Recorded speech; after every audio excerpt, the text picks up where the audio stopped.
কোন ইসলাম রাষ্ট্রে, কোন মুসলমান রাষ্ট্রে অন্য কোন ধর্মের মানুষের স্বাধীনতা নিয়ে বসবাস করার অধিকার নেই।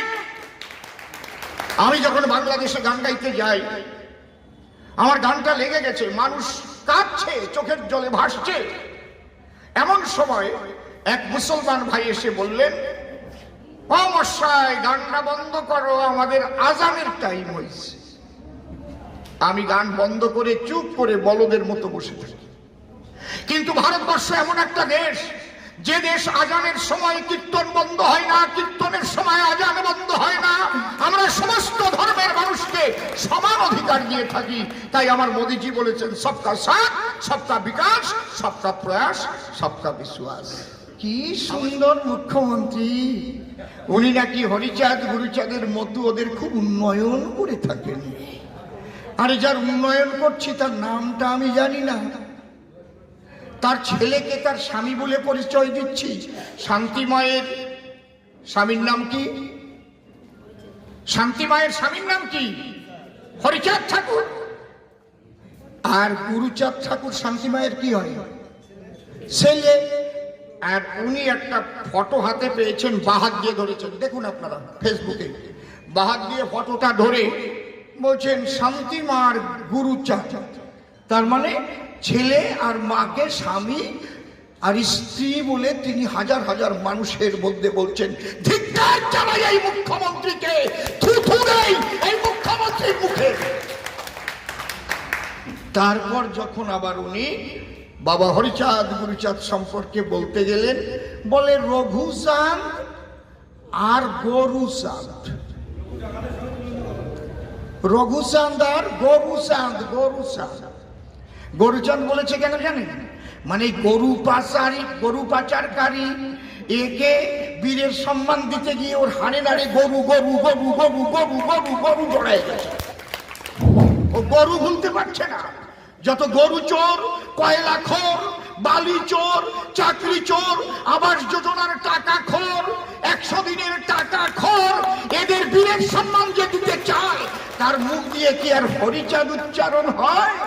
সে রাম নাম শুনতে পারে না, হরিনাম শুনতে পারে না, কানে আঙুল দেয়। আমরা তাকে উচিত শিক্ষা দেবার জন্য পথে নাম। শর্মা একটা কথা বলেছিল, কি কথা? মিথ্যা কথাও না। তার জন্য তার নাকানি চুবানি যদি খেতে হয়, তাহলে বাংলার মুখ্যমন্ত্রী যদি হরিচাঁদ গুরুচাঁদকে এত বড় অপমান করে থাকে, তাহলে তার কি হতে পারে? তার বিচার জনগণ করবে। তাকে আরব সাগরে আমরা বিসর্জন দিয়ে ছাড়বো, ঠিক তো? না হয়ে এনআরসি হলে কি হবে আপনাদের জানেন? রোহিঙ্গার মতো হয়ে যাবে সব মানুষ। 1955 প্রিন্সিপাল অ্যাক্ট অফ সিটিজেনশিপে কি লেখা আছে? 2003 সালে অ্যামেন্ডমেন্টে কি লেখা আছে?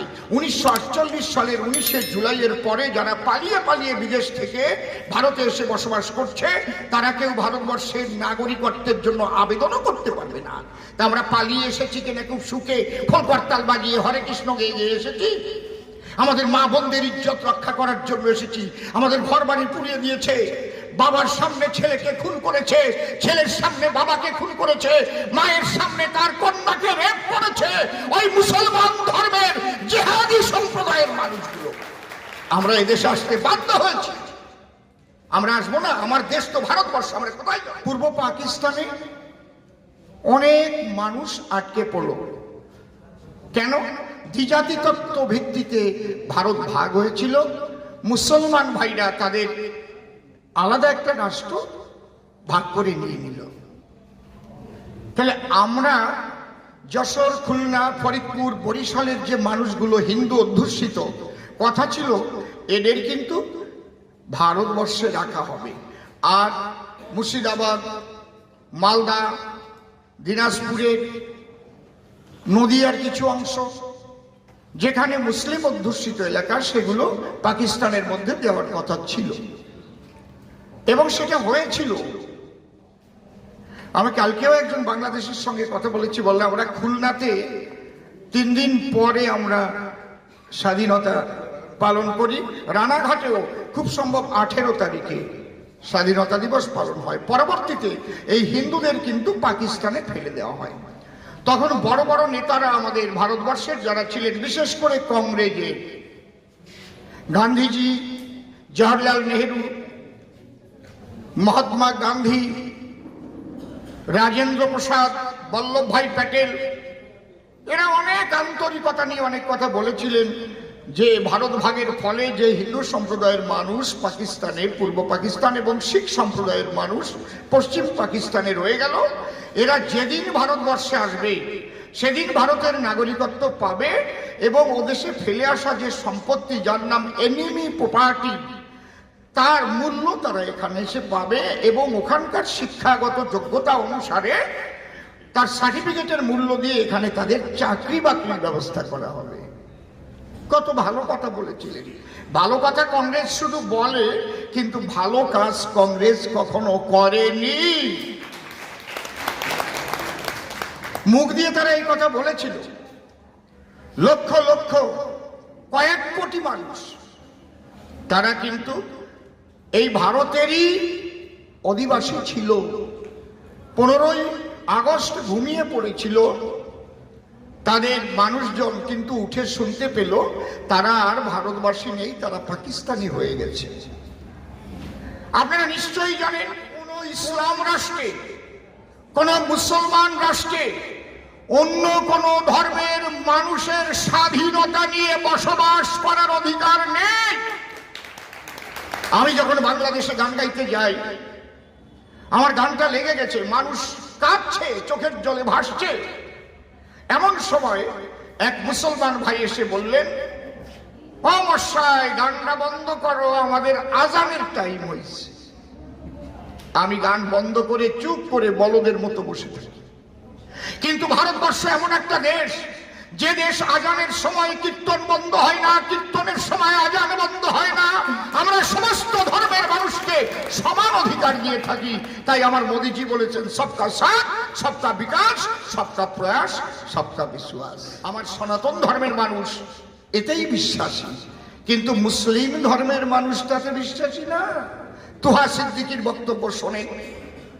সে বলছে, হে মুসলমান, তোমাদের ছেলে পেলে যুদ্ধের জন্য তৈরি হও, হিন্দুদের সঙ্গে যুদ্ধ করতে হবে। আমরা এরকম কথা কখনো বলি? কখনো বলি না। আমরা সবাই ভারতবাসী, হতে পারে ভিন্ন ভাষী, হতে পারে হিন্দু, মুসলমান, শিখ, বৌদ্ধ, জৈন, খ্রিস্টান, আমরা সবাই ভারতবাসী। আমরা সবাইকে সমানভাবে ভালোবাসি। কিন্তু আমার মানুষগুলো যখন এলো, তাদের জঙ্গলে পাঠিয়ে দেওয়া হলো। যেখানে যেখানে জঙ্গল, বাংলাভাষী মানুষগুলোকে এই কংগ্রেস সরকার লরি ভরে ভরে বাঘের মুখে ফেলে দিয়েছে। এই মানুষগুলোকে জঙ্গলের ভিতরে আমি 18টা রাজ্যে ঘুরেছি। এই রিফিউজিদের, উদ্বাস্তুদের দুঃখ আমি জানি। 18টা রাজ্যে 45 বছর কবি গান গাই। 18টা রাজ্যে রিফিউজি আন্দোলন করেছি। নিখিল ভারত বাঙালি উদ্বাস্তু সমন্বয় সমিতি, সেই সমিতির ব্যানারে শ্রদ্ধেয় সুবোধদা, তিনি 2 বছর জেল খেটেছেন, বিনয়দা জেল খেটেছেন। আমরা 18টা রাজ্যে এই রিফিউজিদের নিয়ে, আমরা রিফিউজিদের অধিকার পাবার জন্য। আজ কংগ্রেস যেটা করেনি, তাই আমার মাননীয় অমিত শাহজি তিনি লোকসভায়, রাজ্যসভায় দাঁড়িয়ে যেভাবে লড়াই করে সিএটা পাস করেছে। আপনারা জানেন না, অনেকেই জানেন না, সাধারণ মানুষ কিচ্ছু জানে না। এই সিএ যদি লাগু না হয়, এনআরসি হবেই, আজ হোক, কাল হোক, পরশু হোক। লাগু না হয়ে এনআরসি হলে কি হবে আপনাদের জানেন? রোহিঙ্গার মতো হয়ে যাবে সব মানুষ। 1955 প্রিন্সিপাল অ্যাক্ট অফ সিটিজেনশিপে কি লেখা আছে? 2003 সালে অ্যামেন্ডমেন্টে কি লেখা আছে? 1948 সালের 19শে জুলাইয়ের পরে যারা পালিয়ে পালিয়ে বিদেশ থেকে ভারতে এসে বসবাস করছে, তারা কেউ ভারতবর্ষের নাগরিকত্বের জন্য আবেদনও করতে পারবে না। তা আমরা পালিয়ে এসেছি কিনা খুব সুখে ফোন করতাল বাজিয়ে হরে কৃষ্ণ গেয়ে এসেছি? আমাদের মা বোনদের ইজ্জত রক্ষা করার জন্য এসেছি। আমাদের ঘর বাড়ি পুড়িয়ে দিয়েছে, বাবার সামনে ছেলেকে খুন করেছে, ছেলের সামনে বাবাকে খুন করেছে, মায়ের সামনে তার কন্যাকে রেপ করেছে ওই মুসলমান ধর্মের জিহাদি সম্প্রদায়ের মানুষগুলো। আমরা এদেশে আসতে বাধ্য হয়েছি। আমরা আসবো না? আমার দেশ তো ভারতবর্ষ, আমরা কোথায়? আমার অমিত শাহজি বলেছিলেন, এ কাহা জায়গা হিন্দু আদমি কি আফগানিস্তান জায়গা? সেদিন যারা বলেছিল, এমন কি এই যে বাংলার যিনি বর্তমান মুখ্যমন্ত্রী, এর মতো চিটিংবাজ মুখ্যমন্ত্রী এখন ওই বাংলায় হয়নি। এত বড় মিথ্যাবাদী মুখ্যমন্ত্রী।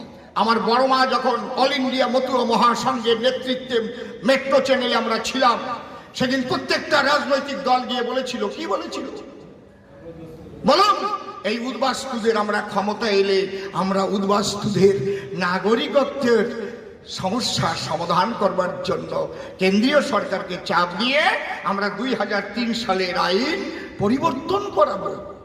সিপিএম এর প্রকাশ করাত বলেছিল, কংগ্রেসের মনমোহন সিংজি বলেছিল। সেই মনমোহন 10 বছর রাজত্ব করেছে দিল্লির দরবারে, এই উদ্বাস্তুদের কথা ভাবেনি, সিপিএম ভাবেনি। আর এই তৃণমূল,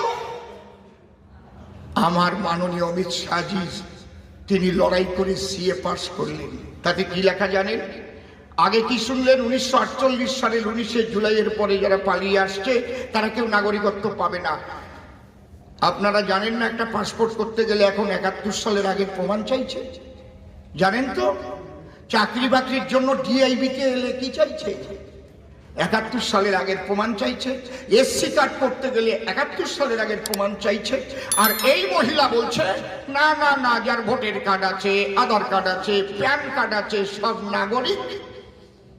নো নেভার, তারা নাগরিক হতে পারবে না যদি এনআরসি হয়, যদি সিএ লাগু না করে এনআরসি করা হয়, এদের সব নাগরিকত্ব বাতিল হবে। তুমি ভোটার কার্ডটা কিভাবে পেয়েছো? দাদাকে ধরে, কাকাকে ধরে, অমুককে ধরে টাকা দিয়ে, তাই তো? কারণ 1948 সালের 19শে জুলাইয়ের পরে তুমি পালিয়ে এসেছো, তোমার ভোটার কার্ড থাকতে পারে না। এই চিন্তা করেই আমার অমিত শাহজি এই সিএ পাশ করেছেন। তাতে কি লেখা? 2014 সালের 31শে ডিসেম্বরের মধ্যে আফগানিস্তান, বাংলাদেশ ও পাকিস্তান থেকে যেসব হিন্দু, খ্রিস্টান, বৌদ্ধ, শিখ, জৈন, পার্সি ভারতবর্ষে পালিয়ে আসুক আর পাসপোর্ট করে এসে ভিসা নষ্ট হয়ে যায়, যারা এসেছে তাদের আর ইললিগেল মাইগ্রেন্ট বলা হবে না, তাদের নাগরিকত্ব সুরক্ষা দেওয়া হবে। আর এই বিলের বিরোধিতা করছে কে? এই রাক্ষসী মুখ্যমন্ত্রী মমতা বন্দ্যোপাধ্যায়। এই বিলের বিরোধিতা করছে কে? সিপিএম, কংগ্রেস। তারা আমাদের বন্ধু। তাই রিফিউজি ছেলে যারা রয়েছেন, মাথা তুলে দাঁড়াতে হবে। শিরদাঁড়াই উদ্বাস্তুদের নাগরিকত্ব সমস্যার সমাধান করে তারপরে 100 বার এনআরসি হোক, আমাদের কোনো বাধা থাকবে না। বাদীদের আমরা এখান থেকে উৎখাত করব, এই প্রতিজ্ঞা নিয়ে আমাদের পথে নামতে হবে। সেই উদ্দেশ্যে আজকে এই সভা। আমি